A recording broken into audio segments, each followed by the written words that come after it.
Welcome, my name is 62 Stitches.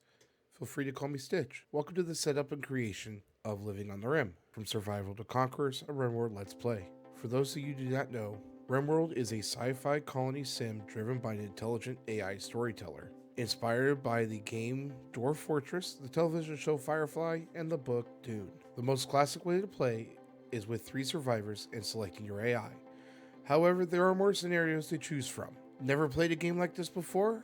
I strongly suggest you go through the tutorial. While it is a little bare bones, it will still give you an idea of what to do. I would also suggest, if you're a person that plays with mods in these types of games, that you try it with limited mods or no mods at all. Don't be afraid if your first colony fails. Take what you have learned from that first colony and apply it to your next colony. The game is more of a teacher. The more you play it, the more experience the game, and the more you will learn from your mistakes. With that being said, let's get started. Upon clicking New Colony, it will bring up the scenario selection screen. We're going to select Crash Landed, as this gives us the most amount of supplies and is the most classic play. Then we'll click Next. We're now going to select Randy Random as our AI, and I will choose the difficulty of Adventure Story Mode and Commitment, then click Next, which will take me into the Planet Creation mode.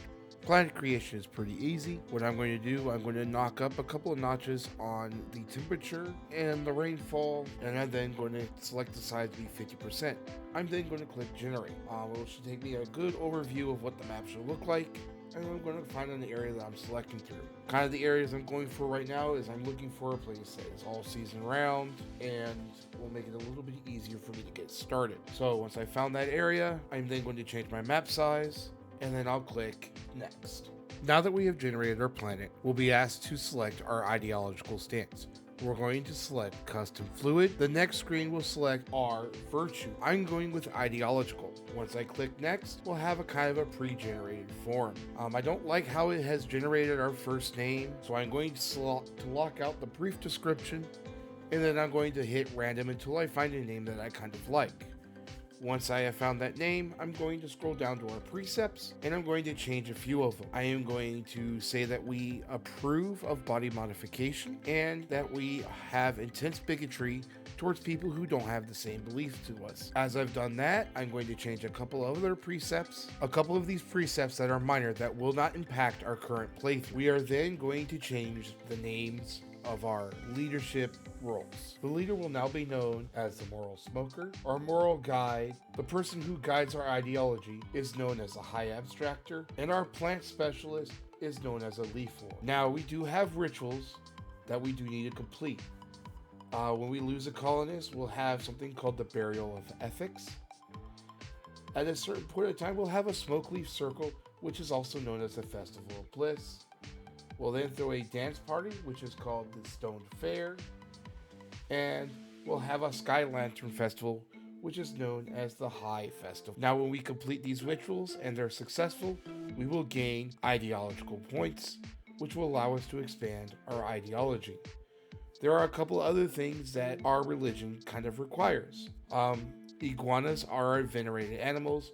If we attack our venerated animals, our colonists will be upset because we have damaged our holy animal. We also have some preferred apparel known as a flop hat. Once we have gotten everything settled and under control, I'm going to click Next, which will lead us in to our colonist selection. Let's get into colonist selection. So when you're on the colonist selection screen, you'll see the skills, you'll see what they're incapable of, and you'll see the traits. You also see their age, any health effects, or any relatives that they may be related to out in the world. So let's talk about traits. Traits are positive and negative. There are some traits you want to have, and there are some traits you don't want to have. For starting out, you want to make sure you have kind of a good balance. I tend to shy away from people who cannot do dumb labor or who cannot clean and they're incapable of.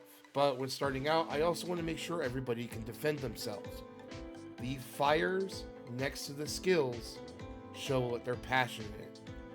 So, 1 flame means that they are burning passion. 2 flames is that means they're very passionate in it. So I tend to go for people that can, cook a little bit, have a passion of cooking, and have a passion in doing some military action so they can defend themselves. When you're starting out with a new colony, I would avoid colonists who cannot cook, who cannot do dumb labor, who are pacifists, people like that. Because eventually you will get attacked and you will want to have somebody that can defend yourself. So you want to look for people who have a passion in melee or in shooting. You want to keep that in mind. You also want to have somebody who's sociable, who can talk to people. As you're building through these people, as you see, I'm kind of going through and looking through and kind of weighing the facts and trying to determine who I actually want. As I get closer and narrow it down, you'll see me randomize a couple of the things going through. This is so I can see a better selection. There may be a pawn that I might like a little bit better. As I'm going through, I'm just kind of determining, hey, was this going to be a good fit for my colony? And trying to plan ahead. I do end up selecting a few people I'm going to be happy with. Usually when I'm selecting people, I want somebody who has a decent cooking skill, but this time I decided to go with more on the heavy defense side. I did get somebody who was sociable, which will come in handy if I get prisoners or if I decide to sell stuff. My cooking skill ended up being like a 5 or something, which I'm okay with. Nobody can really build, so I'm expecting to fail a lot on construction as I am trying to develop the colony, which is fine. I'm not too worried about it. The skills that they're not really passionate in, they'll still be able to do. So the ones that are passionate in their certain skills, they'll be able to gain happiness and morale as they're doing those skills, which will help you in the long run when you get to mood breaks and everything. Mood breaks are kind of a pain in the butt to deal with, especially if you're in a really intense battle and somebody decides to break. Oh, nothing stresses me out more when I'm in a mood break and I'm in an intense fight, because there's a good chance that you'll lose a colonist, so you want to make sure you're monitoring the moods. You want to make sure you're keeping your colonists happy. The 3 I selected all seem fairly decent in my eyes, and I'm really looking forward to playing with them. Thank you all for watching. I'm looking forward to starting the series with you guys. Hopefully it's a great long series. If you have any questions, feel free to ask. Please like and subscribe. The first 3 colonists' names will not stay the same, so if you want to be part of the colony, leave a comment, and I'll gladly switch the first 3 colonists to your name. Any new colonists that we get along the way, we'll gladly name after a viewer.